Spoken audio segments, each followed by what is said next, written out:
मेरे प्यारे देशवासियों, आज अप्रैल का आखिरी रविवार है। कुछ ही दिनों में मई का महीना शुरू हो रहा है।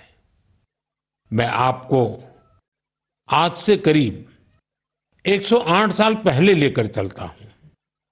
साल 1917। अप्रैल और मई के यही 2 महीने देश में आजादी की एक अनोखी लड़ाई लड़ी जा रही थी। अंग्रेजों के अत्याचार उफान पर थे। गरीबों, वंचितों और किसानों का शोषण अमानवीय स्तर को भी पार कर चुका था। बिहार की उपजाऊ धरती पर ये अंग्रेज किसानों को नील की खेती के लिए मजबूर कर रहे थे। नील की खेती से किसानों के खेत बंजर हो रहे थे, लेकिन अंग्रेजी हुकूमत को इससे कोई मतलब नहीं था। ऐसे हालात में 1917 में गांधी जी बिहार के चंपारण पहुंचे हैं। किसानों ने गांधी जी को बताया, हमारी जमीन मर रही है, खाने के लिए अनाज नहीं मिल रहा है। लाखों किसानों की उस पीड़ा से गांधी जी के मन में एक संकल्प उठा। वहीं से चंपारण का ऐतिहासिक सत्याग्रह शुरू हुआ। चंपारण सत्याग्रह ये बापू द्वारा भारत में पहला बड़ा प्रयोग था। बापू के सत्याग्रह से पूरी अंग्रेज हुकूमत हिल गई। अंग्रेजों को नील की खेती के लिए किसानों को मजबूर करने वाले कानून को स्थगित करना पड़ा। एक ऐसी जीत थी जिसने आजादी की लड़ाई में नया विश्वास फूंका। आप सब जानते होंगे, इस सत्याग्रह में बड़ा योगदान बिहार के एक और सपूत का भी था, जो आजादी के बाद देश के पहले राष्ट्रपति बने। वो महान विभूति थे डॉक्टर राजेंद्र प्रसाद। उन्होंने चंपारण सत्याग्रह पर एक किताब भी लिखी, सत्याग्रह इन चंपारण। ये किताब हर युवा को पढ़नी चाहिए। भाइयों बहनों, अप्रैल में ही स्वतंत्रता संग्राम की लड़ाई के कई और अमिट अध्याय जुड़े हुए हैं।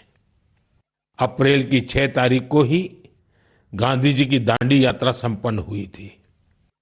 12 मार्च से शुरू होकर 24 दिनों तक चली इस यात्रा ने अंग्रेजों को झकझोर कर रख दिया था। अप्रैल में ही जलियांवाला बाग नरसंहार हुआ था। पंजाब की धरती पर इस रक्त रंजित इतिहास के निशान आज भी मौजूद है।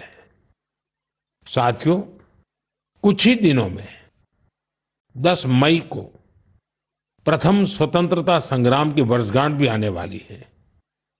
आजादी की उस पहली लड़ाई में जो चिंगारी उठी थी, वो आगे चलकर लाखों सेनानियों के लिए मशाल बन गई।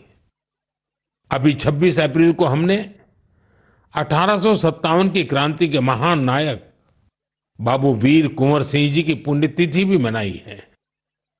बिहार के इन महान सेनानी से पूरे देश को प्रेरणा मिलती है।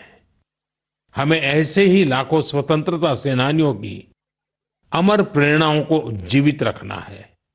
हमें उनसे जो ऊर्जा मिलती है, वो अमृतकाल के हमारे संकल्पों को नई मजबूती देती है। साथियों, मन की बात की इस लंबी यात्रा में आपने इस कार्यक्रम के साथ एक आत्मीय रिश्ता बना लिया है।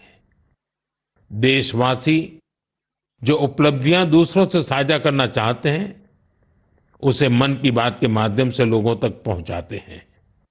अगले महीने हम फिर मिलकर देश की विविधताओं, गौरवशाली परंपराओं और नई उपलब्धियों की बात करेंगे। हम ऐसे लोगों के बारे में जानेंगे जो अपने समर्पण और सेवा भावना से समाज में बदलाव ला रहे हैं। हमेशा की तरह आप हमें अपने विचार और सुझाव भेजते रहिए। धन्यवाद।